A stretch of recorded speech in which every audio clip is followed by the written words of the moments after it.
قل أعوذ برب الناس হে নবী, তুমি বলো, আমি আশ্রয় চাই মানুষের মালিকের কাছে,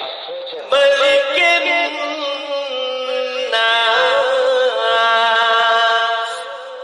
আমি আশ্রয় চাই মানুষের আসল বাদশার কাছে, إله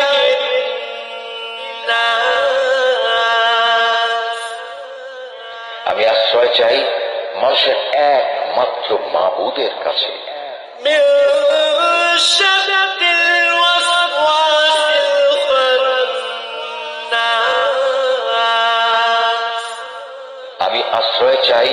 কুমন্ত্রণা দানকারীর অনিষ্ট থেকে, যে প্ররোচনা দিয়েই গা ঢাকা দেয়, الذي يوسوس في صدور الناس যে মানুষের অন্তরে কুমন্ত্রণা দেয়, من الجنة والناس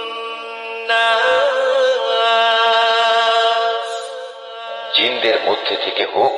বা মানুষদের মধ্যে থেকে হোক, তাদের অনিষ্টের হাত থেকে আমি আল্লাহ তাআলার কাছে আশ্রয় চাই। صدق الله العظيم।